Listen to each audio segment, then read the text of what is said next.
प्यारे बच्चों, आज हम आप लोगों के सामने जनरल ऑर्गेनिक केमिस्ट्री का नेक्स्ट लेक्चर लेकर आए हैं। कार्बनिक यौगिकों का निरूपण, रिप्रेजेंटेशन ऑफ ऑर्गेनिक कंपाउंड। इसमें हम लोग सीखेंगे कि कार्बनिक यौगिकों को कैसे लिखा जाता है, उसका स्ट्रक्चर कैसे लिखा जाता है। तो हेडिंग दीजिए, कार्बनिक यौगिकों का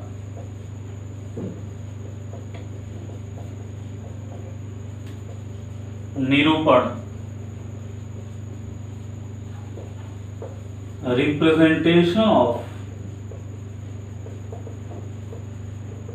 ऑर्गेनिक कंपाउंड्स।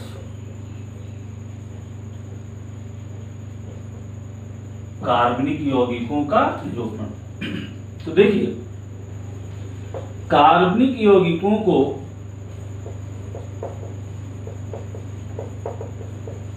निरूपित करने की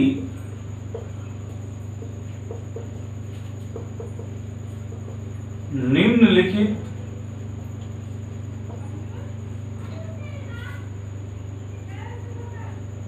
निरूपित करने के लिए निम्नलिखित सूत्र है।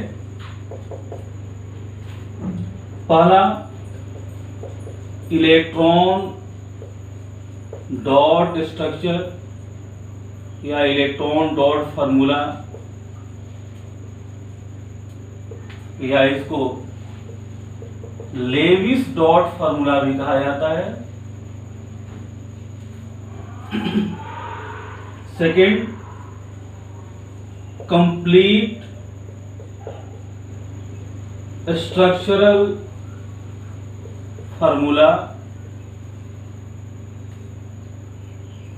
या इसको एक्सपेंडेड स्ट्रक्चरल फार्मूला भी कहा जाता है।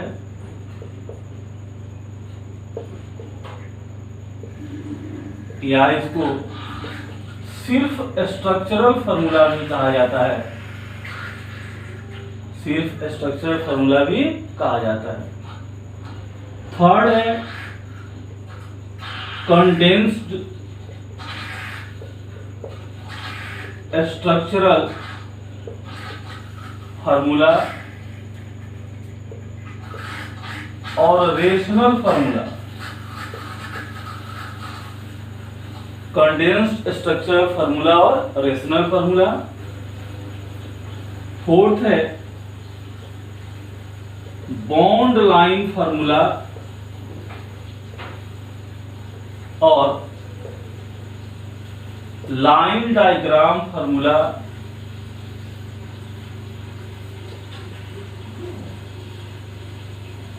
और इसको टोपोग्राफिकल फार्मूला भी कहा जाता है।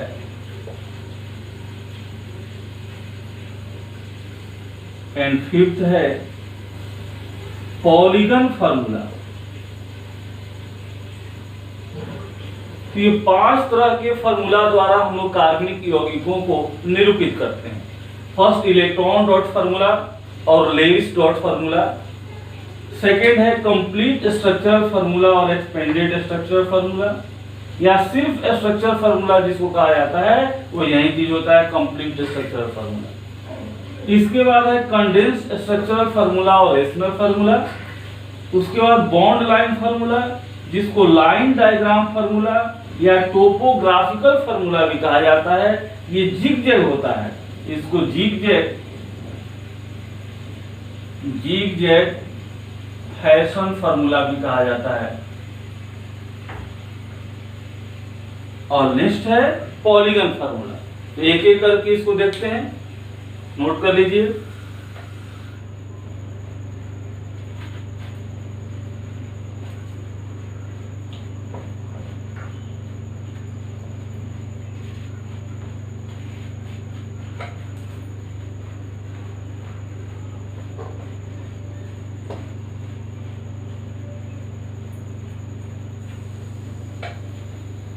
सबसे फर्स्ट,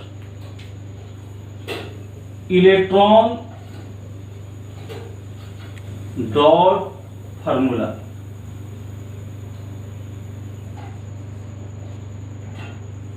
हम लोग केमिकल बॉन्डिंग में कोवलेंट बॉन्ड पढ़े हैं।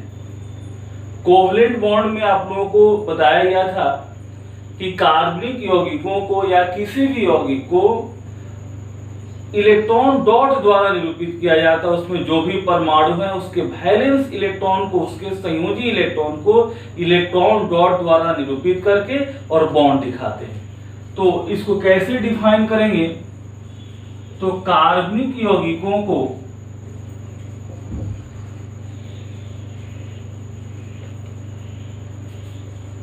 निरूपित करने का वह फॉर्मूला जिसमें यौगिक के एक अणु में उपस्थित प्रत्येक तत्व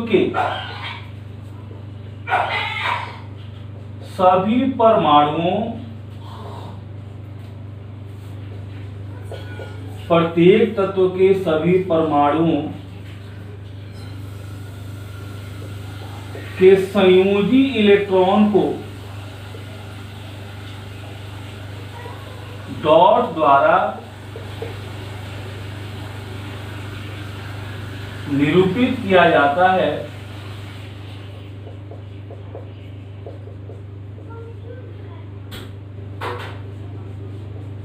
इलेक्ट्रॉन डॉट फॉर्मूला कहलाता है।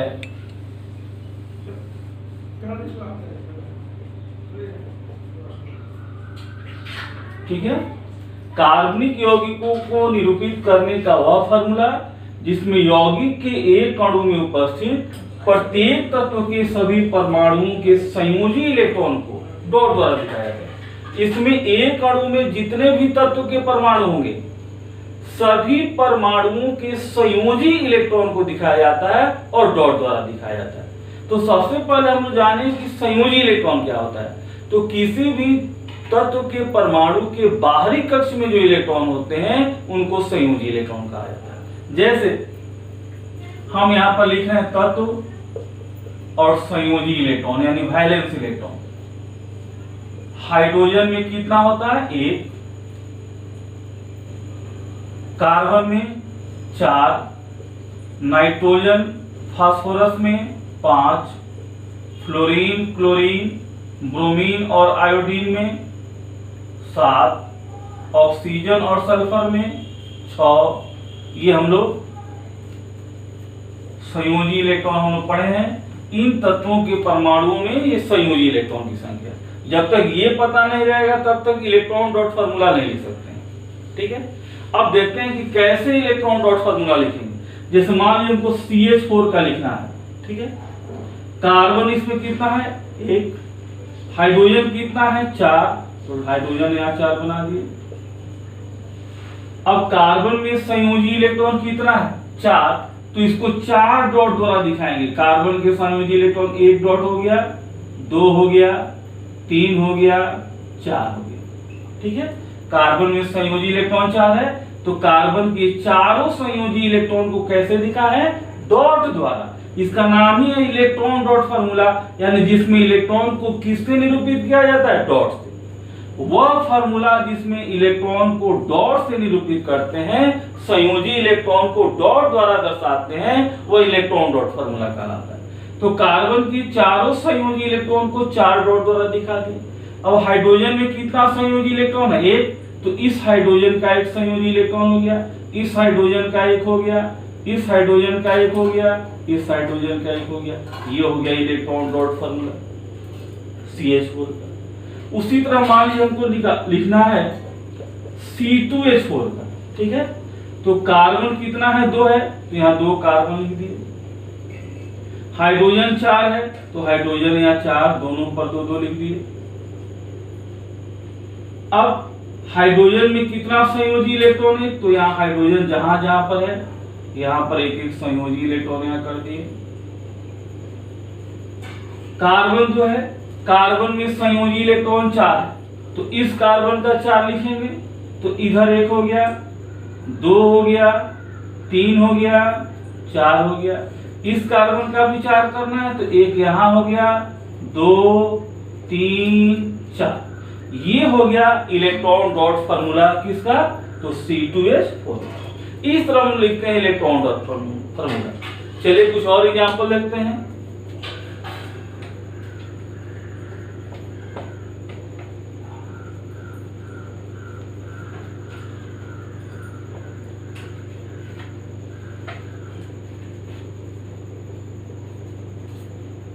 जैसे मान लीजिए कि हम को लिखना है C2H5OH का, ठीक है।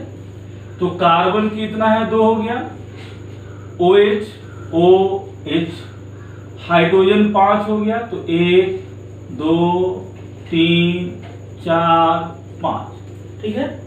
अब जहां जहां हाइड्रोजन है वहां हाइड्रोजन का एक संयोजी इलेक्ट्रॉन डॉट द्वारा दिखा दिए, 1 2 3 4 5, यहां भी एक हाइड्रोजन है, ठीक है। ऑक्सीजन में कितना संयोजी इलेक्ट्रॉन, 6, तो 1 2 3 4 5 6। कार्बन का कितना, 4, तो कार्बन का देखिए 1 2 3 4। इस कार्बन का भी 4, तो 1 2 3 4। ये हो गया C2H5OH का। तो इस तरह से हम लोग कार्बनिक यौगिकों को इलेक्ट्रॉन डॉट फार्मूला द्वारा दिखाते हैं। इसको लेविस डॉट फार्मूला इसलिए कहा जाता है कि यह जो अरेंजमेंट है यह लेविस नामक वैज्ञानिक ने दिया था। आप लोग पढ़े हैं कि कोवलेंट बॉन्ड को सबसे पहले किसने दिया था, लेविस ने दिया था। और ये स्ट्रक्चर जो है ये लेविस द्वारा सबसे पहले बनाया गया था, इसलिए उन्हीं के नाम पर इसको लेविस डॉट स्ट्रक्चर या लेविस डॉट फार्मूला भी कहा जाता है। तो ये हम लोग देखें इलेक्ट्रॉन डॉट फार्मूला। अब हम लोग देखेंगे कंप्लीट स्ट्रक्चरल फार्मूला। ये बहुत इंपॉर्टेंट है। स्ट्रक्चरल फार्मूला जो सामान्य हम लोग कहते हैं संरचना सूत्र, वही है complete structural formula. Complete structural formula, ठीक है। कार्बनिक यौगिकों को कैसे इसको डिफाइन करेंगे, कार्बनिक यौगिकों को निरूपित करने का वह फार्मूला जिसमें यौगिक के एक अणु में उपस्थित सभी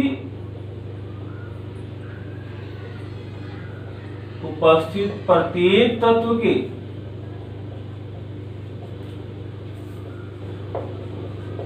सभी परमाणुओं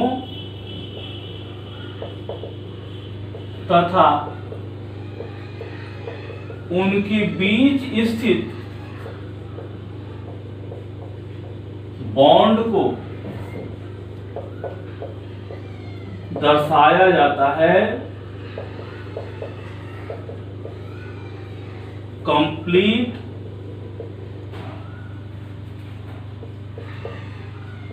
structural formula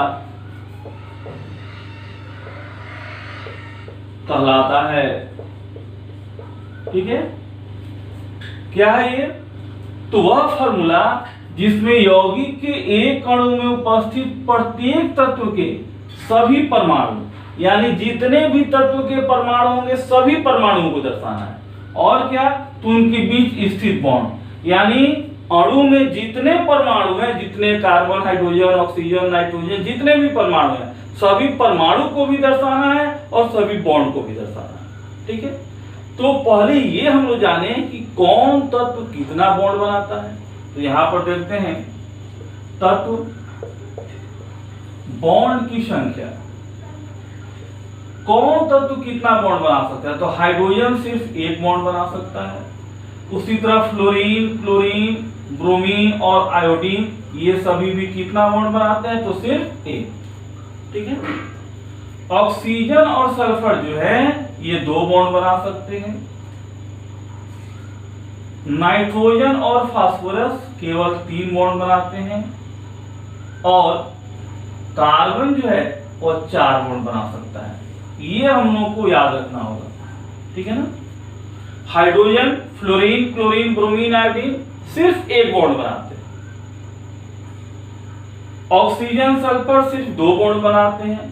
nitrogen, phosphorus 3 bond बना सकते हैं और कार्बन कितना बना सकता है? 4। इसको समझने के लिए कह सकते हैं कि hydrogen, fluorine, chlorine, bromine, iodine के केवल 1 हाथ होते हैं। एक ही और केवल जुड़ सकता है, या तो इधर जुड़े या इधर जुड़े, एक ही और जुड़ सकता है। ऑक्सीजन, सल्फर के 2 हाथ होते हैं, 2 हाथ ऐसे हो गए, एक इधर जुड़ गया, एक इधर जुड़ गया, या दोनों ऐसे जुड़ गए या दोनों ऐसे जुड़ गए। नाइट्रोजन, फास्फोरस के 3 हाथ होते हैं, 3 हाथ होंगे, 2 ऊपर, 2 अगल बगल हो गया, एक ऊपर हो गया, 3 हो गया, या 2 अगल बगल हो गया, एक नीचे हो गया, या 2 एक साइड में हो गया, एक साइड में हो गया, या 2 ऐसे हुआ, एक ऐसे हुआ, ठीक है ना, यानी 3 बॉन्ड बनाएगा। और कार्बन का 4 है तो 4 ऐसे बना लिया, 2 ऐसे बना लिया और 2 ऐसे बना लिया, या कैसे भी 2 ऐसे बना लिया, 2 ऐसे बना लिया, ठीक है ना, यानी 4 ये बना सकता है। ये हम लोग को ध्यान रखना है। तो चलिए देखते हैं कि कंप्लीट स्ट्रक्चर फॉर्मूला कैसे लिखेंगे। जैसे मान लीजिए हमको लिखना है CH4 का, ठीक है। कार्बन हो गया, 4 हाइड्रोजन हो गया। हाइड्रोजन का कितना हाथ है? तो हाइड्रोजन का पहले एक हाथ हम लोग बना लिए, कार्बन की ओर कर दिया हाथ। अब कार्बन का कितना है? 4, तो देखिए कार्बन का 1 2 3 4 पूरा हो गया, ठीक है। हाइड्रोजन 4 लिख दिए, और हाइड्रोजन का कितना हाथ होता है? 1 हाथ होता है, तो हाइड्रोजन का 1 हाथ हो गया, इधर इसका हाथ हो गया, इसका हाथ हो गया, इसका हाथ हो गया। अब कार्बन का भी 4 पूरा हो गया। हाथ मतलब यहाँ पर संयोजकता है, वैलेंसी, आपको समझाने के लिए हाथ बता रहे हैं, ठीक है। और देखते हैं कुछ एग्जांपल्स।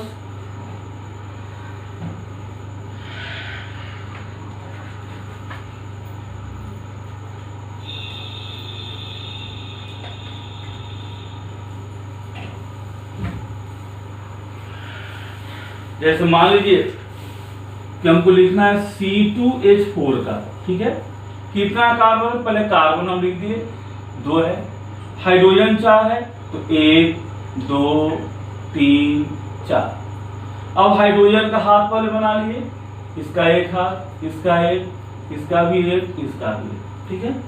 कार्बन के कितने हाथ होते हैं? कितनी संयोजकता होती है? 4। तो कार्बन का देखिए 1 2 पूरा है, तो 2 बच रहा है, तो 2 इधर बन गया। इस कार्बन का भी 1 2 इधर है, 2 बच रहा है, तो 2 इधर हो गया C2H4। इसी तरह मान लीजिए हमको लिखना है C2H2 का, ठीक है। 2 कार्बन है, तो पहले 2 कार्बन बना लिए, 2 हाइड्रोजन है, एक हाइड्रोजन यहाँ लिख दिए। हाइड्रोजन का कितना हाथ होता है? 1, तो यहाँ 1 बना लिए। फिर हाइड्रोजन का यहाँ 1 है। अब कार्बन का देखिए 1 यहाँ है, तो कितना बच रहा है? 3 बच रहा है, 4 होना चाहिए ना, तो 1 यहाँ पर है तो 3 बच रहा है, तो यहाँ पर 3 बना दिए। अब इस कार्बन का भी 3 1 4 हो, ठीक है। इसी तरह मान लीजिए हमको लिखना है C2H5OH का। चलिए 2 कार्बन है, तो 2 कार्बन लिख दिए, OH है तो OH लिख दिए। हाइड्रोजन 5 है, तो 1 2 3 4 5। अब हाइड्रोजन जहां जहां उसका हाथ पहले बना ली, उसका संयोजकता कर दिए, 1 2 3 4 5, ये हाइड्रोजन।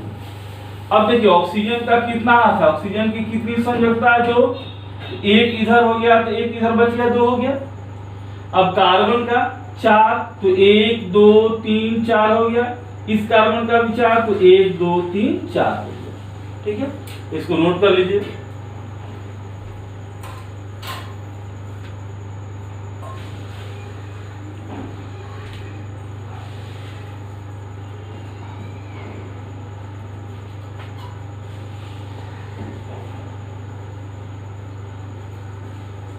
अब जैसे मान लीजिए हमको लिखना है C2H5NH2 का, ठीक है।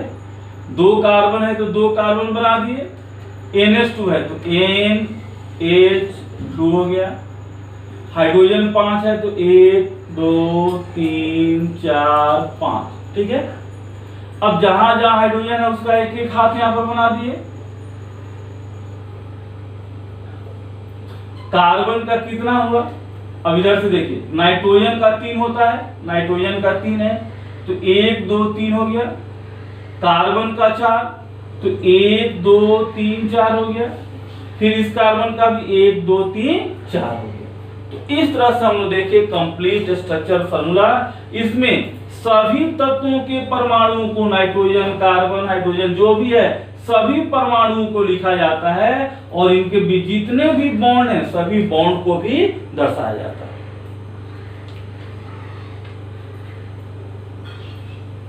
एक और एग्जांपल देखते हैं, जैसे मान लीजिए CH3COOH, ठीक है, कार्बन 2 है तो कार्बन 2 बना लिए, 2 ऑक्सीजन है कार्बन के साथ यहाँ पर तो 2 ऑक्सीजन हो गया, 1 हाइड्रोजन हो गया। 3 हाइड्रोजन है तो यहाँ 3 हाइड्रोजन यहाँ पर दे दिए, ठीक है। अब बॉन्ड देखिए, जहां जहां हाइड्रोजन है वहां पर एक एक हाथ बना लिए, एक एक बॉन्ड बना लिए।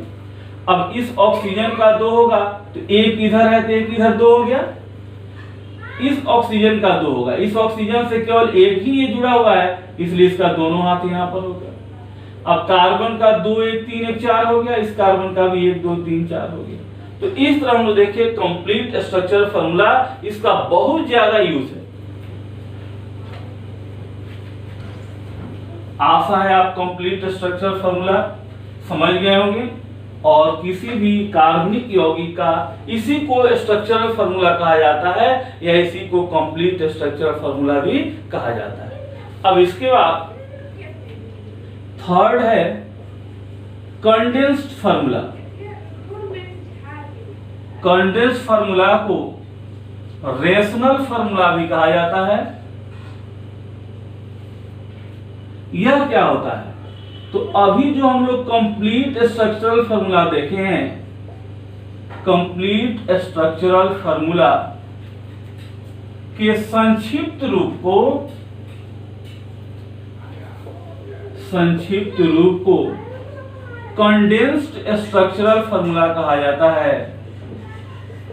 कंडेंस्ड स्ट्रक्चरल फार्मूला कहते हैं, ठीक है। जैसे देखिए, मान लीजिए कोई कंप्लीट स्ट्रक्चरल फार्मूला इस तरह से है,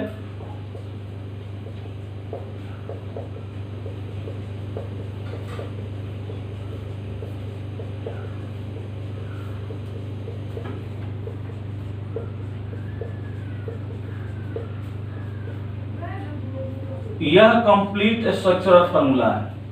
इसको कंडेंस्ड करना है, तो जब कंडेंस हम लोग करते हैं तो ये कार्बन और हाइड्रोजन के बीच जो बॉन्ड है उसको नहीं दिखाते हैं। कार्बन कार्बन के बीच के बॉन्ड को दिखा सकते हैं, लेकिन कार्बन हाइड्रोजन के बीच के बॉन्ड को नहीं दिखाते हैं। हाइड्रोजन के बॉन्ड को तब दिखाया जाता है जब वह क्रियात्मक समूह में हो, फंक्शनल ग्रुप में हो। तो देखिए यहां इसको लिखेंगे C के साथ कितना हाइड्रोजन है, 3, तो ये हो गया CH3। अब ये बॉन्ड दिखा सकते हैं, यहां पर कार्बन के साथ 2 हाइड्रोजन है तो 2 हाइड्रोजन हो गया। फिर ये बॉन्ड दिखा दिए, कार्बन के साथ 2 हाइड्रोजन है 2 हाइड्रोजन हो गया। फिर ऐसे ये हो गया CH2 CH2 CH3, ये हो गया।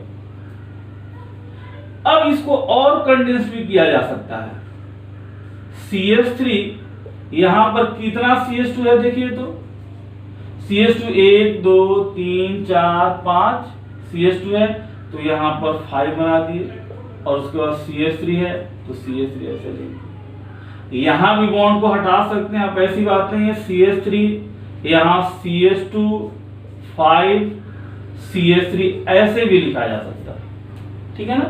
लेकिन ये ज्यादा ऑथेंटिक है, इसका ज्यादा यूज है। इसको और संक्षिप्त कर सकते हैं, ऐसे भी आप लिख सकते हैं, लेकिन ये ज्यादा इंफॉर्मेटिव है, ज्यादा इंफॉर्मेशन देता है। चलिए कुछ और देखते हैं एग्जांपल इस पर। आप समझ गए होंगे कि इसमें हम लोग क्या करेंगे कि कार्बन और हाइड्रोजन के बीच के बॉन्ड को नहीं दिखाते हैं, सिर्फ ऐसे ही लिख देते हैं। कार्बन के साथ जितने हाइड्रोजन जुड़े हैं उसकी संख्या, ये कार्बन कार्बन के बीच के बॉन्ड को दिखा सकते हैं। यदि क्रियात्मक समूह उपस्थित है तो क्रियात्मक समूह में यदि हाइड्रोजन है तो उसको हम लोग दिखाएंगे। जैसे देखिए एक क्रियात्मक समूह वाला देखते हैं,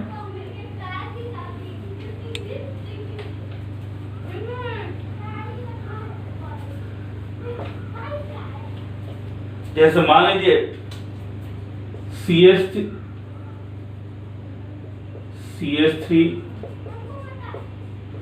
CH2 CH2 ये है, ठीक है। इसको आप सिर्फ OH ऐसे भी लिख सकते हैं। अब इसको कंडेंस करना है तो ये C के साथ 3 हाइड्रोजन है तो CH3 हो गया, यहाँ C के साथ 2 हाइड्रोजन है CH2 हो गया, यहाँ भी C के साथ 2 हाइड्रोजन है CH2 हो गया।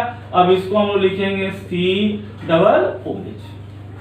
यहाँ के बॉन्ड को आप दिखा भी सकते हैं, छोड़ सकते हैं, क्योंकि OH एक साथ रहता है, ठीक है ना। इसको और कंडेंस कर सकते हैं, CH3 CH2 यहाँ 2 है तो CH2 कर दिए, C⋅OH कर दिए, लेकिन ये ज्यादा इंफॉर्मेटिव है।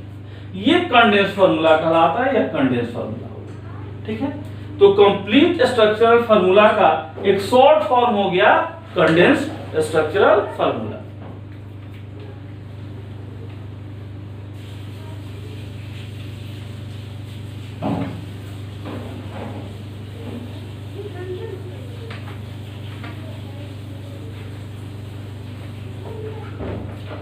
एक और एग्जांपल देखते हैं, जैसे मान लीजिए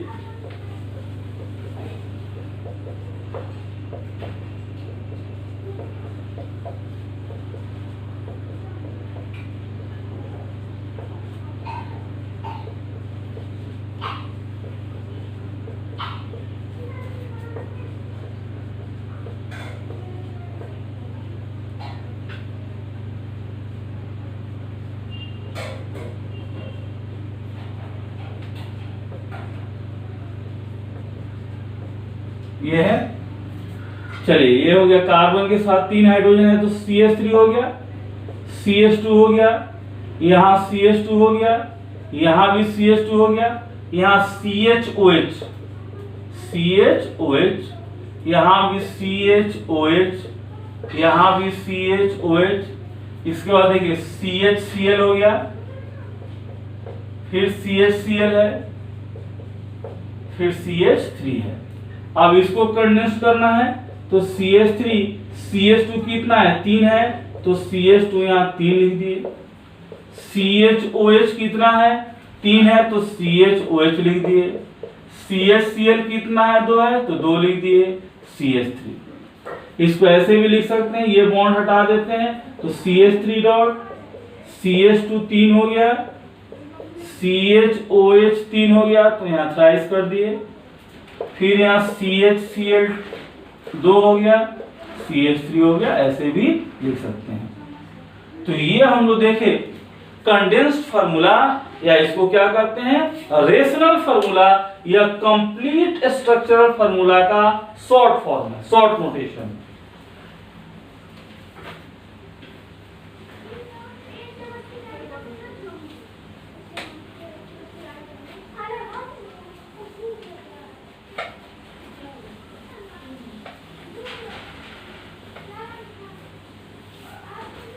इसके बाद हम लोग देखेंगे बॉन्ड लाइन फार्मूला, या इसको लाइन डायग्राम फार्मूला, या इसको टोपोग्राफिकल फार्मूला, या जिगजैग फैशन फार्मूला भी कहा जाता है।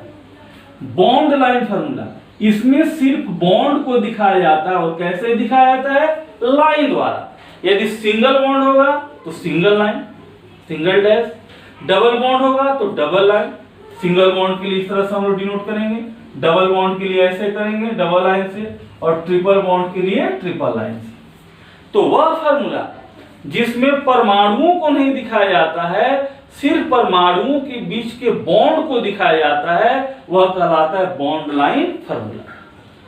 अब बॉन्ड लाइन फार्मूला का उपयोग क्यों करते हैं, तो बॉन्ड लाइन फार्मूला, इसको पहले लिख लें डिफिनीशन इसका।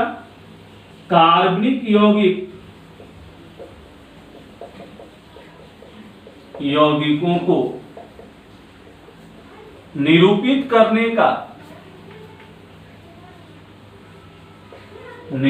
करने का वह फार्मूला जिसमें परमाणुओं के बीच स्थित बॉन्ड को लाइन द्वारा दर्शाया जाता है, लाइन द्वारा दर्शाया जाता है, बॉन्ड लाइन फार्मूला कहलाता है, बॉन्ड लाइन फार्मूला कहलाता है। ठीक है, कार्बनिक यौगिकों को निरूपित करने का वह फार्मूला जिसमें परमाणुओं के बीच स्थित बॉन्ड को लाइन द्वारा दर्शाया जाता है, बॉन्ड लाइन फार्मूला कहलाता है। यदि सिंगल बॉन्ड होगा तो सिंगल लाइन से, डबल बॉन्ड होगा तो डबल लाइन से, और ट्रिपल बॉन्ड होगा तो इस तरह ट्रिपल लाइन से दर्शाया जाएगा। ठीक है, अब इसको नोट कर लीजिए, फिर आगे बढ़ाते हैं।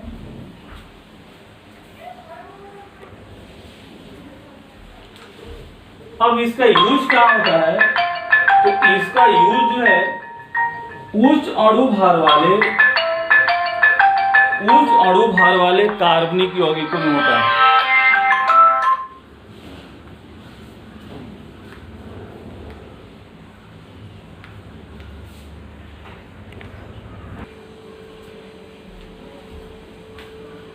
उच्च अणु भार वाले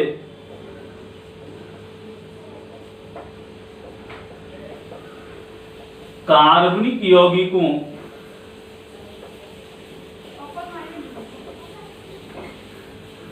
को निरूपित करने में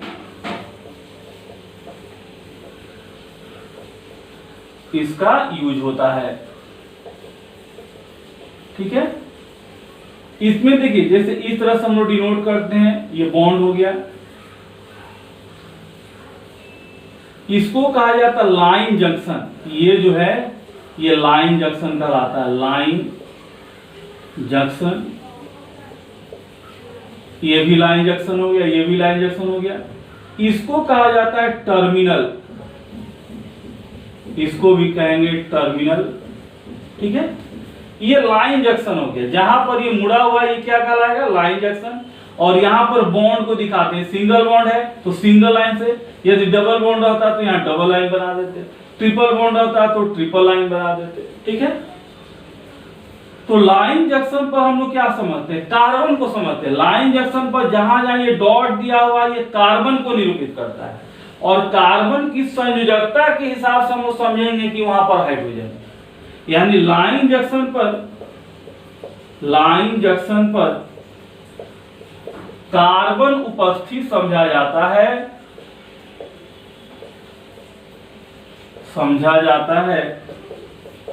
तथा उसकी संयोजकता के अनुसार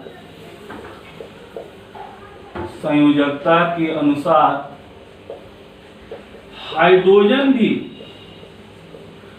उपस्थित समझा जाता है। ठीक है, अब यहां कार्बन हो गया और कार्बन की संयोजकता के हिसाब से हाइड्रोजन। तो देखिए कार्बन की संयोजकता कितनी होती है, 4, और इधर एक बॉन्ड है और इधर एक बॉन्ड है, तो 2 बॉन्ड हो गया। तो कितना हाइड्रोजन यहाँ पर होना चाहिए, 2, तो यहाँ पर हम लोग CH2 समझेंगे। उसी तरह इस कार्बन की भी बात करें तो इस कार्बन का इधर एक बॉन्ड है, इधर एक बॉन्ड है, तो 2 बॉन्ड हो गया तो 2 खाली हुआ, तो यहाँ पर 2 हाइड्रोजन हम लोग समझेंगे। यहाँ पर भी कार्बन जो है ये कार्बन डॉट कार्बन हो गया, अब इसका एक बॉन्ड इधर है एक बॉन्ड इधर है, तो 2 बॉन्ड पूरा हो गया, तो बाकी 2 बच रहा है। कार्बन की संयोजकता 4 होती है ना जी, तो 2 बॉन्ड में चला गया तो 2 बचा, तो 2 हाइड्रोजन, यानी यहाँ भी CH2 हो गया। अब ये जो टर्मिनल है, इस टर्मिनल पर जो कार्बन है यह सिर्फ एक बॉन्ड से जुड़ा हुआ है, एक बॉन्ड से जुड़ा हुआ है, तो यहाँ पर कितना खाली हुआ, 3, तो यहाँ पर हम लोग समझेंगे कि 3 हाइड्रोजन है। यानी टर्मिनल पर यदि फंक्शनल ग्रुप नहीं है तो टर्मिनल पर CH3 समझा जाता है, CH3 समझा जाता है। ये ध्यान रखना, यदि टर्मिनल पर क्रियात्मक समूह नहीं, क्रियात्मक समूह रहेगा तब तो यहां पर लिखेंगे, उसको डिनोट करेंगे, लेकिन क्रियात्मक समूह नहीं है तो टर्मिनल पर क्या समझेंगे, CH3। तो ये सब चीजें ध्यान रखनी है कि इसमें केवल बॉन्ड को दिखाया जाता है, कार्बन कार्बन के बीच के बॉन्ड को सिर्फ दिखाया जाता है। ये जहां जहां डॉट है यहाँ पर कार्बन है, यहाँ पर जो इसको लाइन जंक्शन कहा जाता है, बीच वाला जो पॉइंट है लाइन जंक्शन पर यहाँ पर कार्बन है और कार्बन की संयोजकता के हिसाब से हाइड्रोजन है। सिंगल बॉन्ड है तो सिंगल लाइन से, डबल बॉन्ड रहेगा तो यहाँ डबल लाइन से ऐसे दिखाएंगे, ट्रिपल बॉन्ड होता तो यहाँ पर ऐसे ट्रिपल लाइन से दिखाते, ठीक है ना। और टर्मिनल पर, छोर पर यदि क्रियात्मक समूह है तो क्रियात्मक समूह को लिखेंगे, क्रियात्मक समूह नहीं है तो यहाँ पर क्या समझेंगे, CH3 समझेंगे। ये दिमाग में रखना है, याद रखना है। अब इसके आधार पर हम लोग बॉन्ड लाइन फार्मूला कैसे लिखेंगे ये देखिए।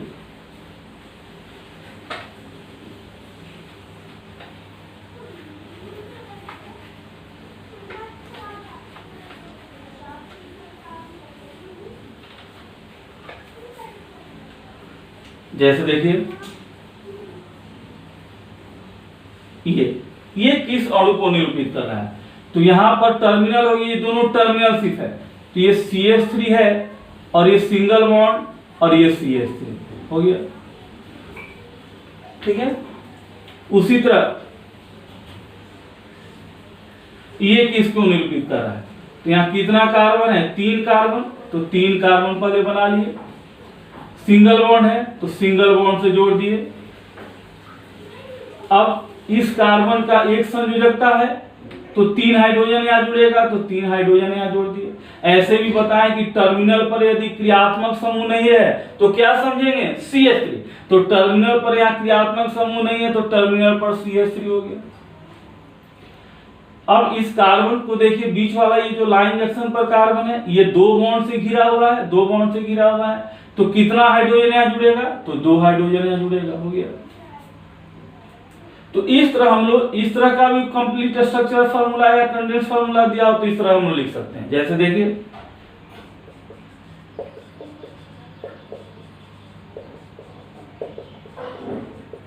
इसको हमको लिखना है, ठीक है ना, इस फॉर्म में लिखना है बॉन्ड लाइन फार्मूला के रूप में। तो पहले कार्बन कितना, 1 2 3 4 5 6, 1 2 3 4 5 6 कार्बन हो गया।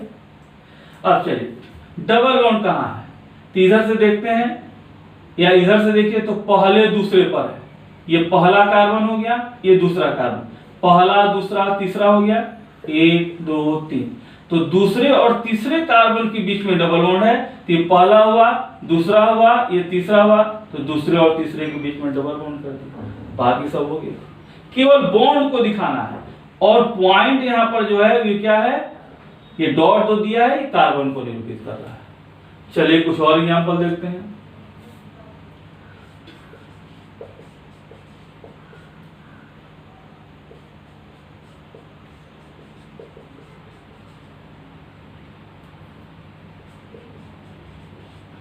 इसको निरूपित करना है, ठीक है। कितना कार्बन है, 1 2 3 4 5 6 7, तो 7 कार्बन पहले बनाए, 1 2 3 4 5 6 7 कार्बन होंगे। अब चलिए बॉन्ड को रखते हैं, 1 2 3, तीसरा और चौथा के बीच में ट्रिपल बॉन्ड है, तो 1 2 3 4, तीसरा और चौथा के बीच में यहाँ पर ट्रिपल बॉन्ड बना दिए। 1 2 3 4 5, पांचवें और छठवें के बीच में डबल बॉन्ड है, तो 1 2 3 4 5 6, यहाँ पर डबल बॉन्ड बना दिए। क्लियर हुआ। इधर से भी आप देख सकते हैं 1 2 3, दूसरे और तीसरे के बीच डबल बॉन्ड है, तो 1 2 3, दूसरे और तीसरे के बीच में डबल बॉन्ड हो गया। 1 2 3 4 5, चौथे और पांचवें के बीच में ट्रिपल बॉन्ड है, तो 1 2 3 4 5, चौथे और पांचवें के बीच में ट्रिपल बॉन्ड हो गया। तो इस तरह से हम लोग इस तरह स्ट्रक्चर फार्मूला दिया हो तो बॉन्ड लाइन बना सकते हैं, या बॉन्ड लाइन दिया हो तो स्ट्रक्चर फार्मूला भी बना सकते हैं।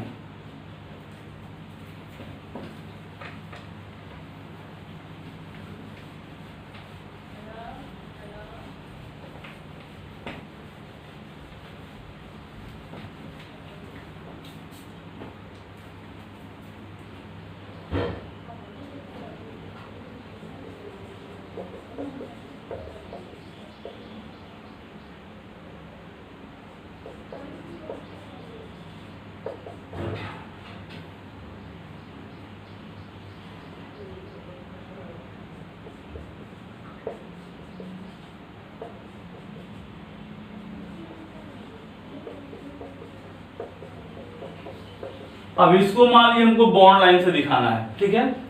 तो पहले मेन चेन में देखिए कितना कार्बन है, 1 2 3 4 5 6 7 8।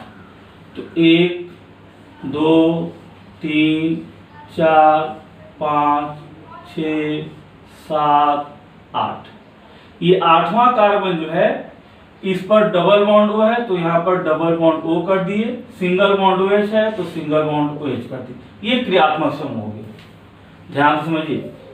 पहले इसको हम लोग बना लेंगे, 1 2 3 4 5 6 7 8 कार्बन है तो 1 2 3 4 5 6 7 8 कार्बन। अब 8वें कार्बन पर डबल बॉन्ड से ओ है तो डबल बॉन्ड से ओ कर दिए, सिंगल बॉन्ड से OH है तो सिंगल बॉन्ड से OH कर दिए, ठीक है। अब चलिए, अब इधर से देखिए 1 2 तीसरे कार्बन पर इधर CH3 है तो 1 2 तीसरे कार्बन पर इधर CH3 बना दिए, CH3 हो गया, एक कार्बन इधर। फिर 1 2 3 चौथे कार्बन पर, या चौथे कार्बन पर आइए, 1 2 3 चौथे कार्बन पर यहाँ 2 कार्बन है तो एक कार्बन हो गया, 2 कार्बन हो गया, ऐसे बना सकते हैं। आप ऐसे भी बना सकते हैं, कोई दिक्कत नहीं है, 2 कार्बन हो गया। फिर यहाँ देखिए इसके बाद वाले कार्बन पर एक कार्बन है तो इसके बाद वाले कार्बन पर भी एक कार्बन यहाँ बना लीजिए, हो गया। एक बार फिर से देखिए इसमें कितने कार्बन है, 3 2 5 3 8 है तो 1 2 3 4 5 6 7 8। 8वें कार्बन पर डबल बॉन्ड ओ है तो यहाँ डबल बॉन्ड ओ कर दिए, फिर सिंगल बॉन्ड OH है तो सिंगल बॉन्ड OH कर दिए। अब इधर से 1 2 तीसरे कार्बन की इधर देखिए एक कार्बन है तो 1 2 तीसरे कार्बन पर इधर एक कार्बन बना दिए, CH3 बना दिए। फिर चौथे कार्बन पर 2 कार्बन है यहाँ CH2 CH3 तो चौथे कार्बन पर एक कार्बन ये हो गया, एक कार्बन ये, 2 कार्बन हो गया। फिर 5वें पर एक है तो 5वें पर एक हो गया ये बॉन्ड लाइन फार्मूला, ठीक है। अब आशा है आप बॉन्ड लाइन फार्मूला समझ गए होंगे। हम लोग जब नोमेनक्लेचर पढ़ेंगे, कार्बनिक यौगिकों का नामकरण पढ़ेंगे तो बॉन्ड लाइन फार्मूला पर इस तरह के फार्मूला दिए जाएंगे जिसमें सिर्फ बॉन्ड रहेगा और उसका हम लोग IUPAC नेम लिखना सीखेंगे, ठीक है। अब लास्ट है पॉलीगन फार्मूला।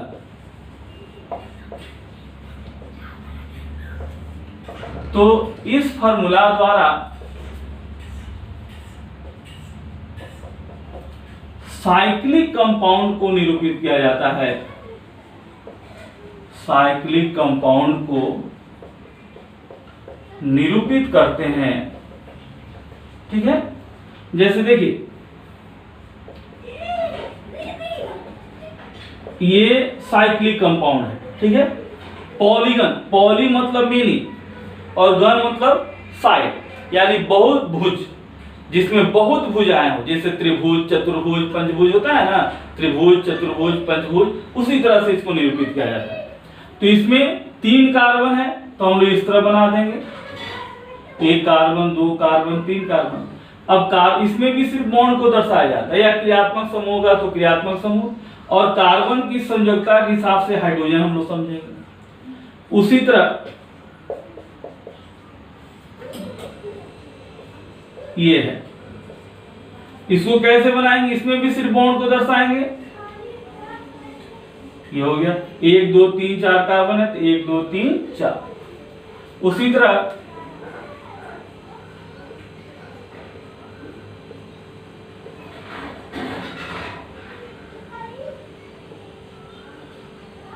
ये है, कितना कार्बन है, 1 2 3 4 5 6, 1 2 3 4 5 6 हो गया।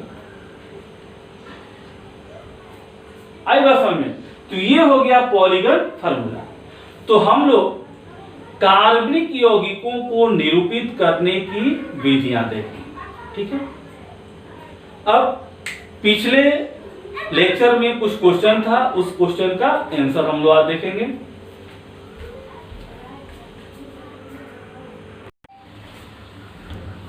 तो ये पिछले लेक्चर का आंसर है।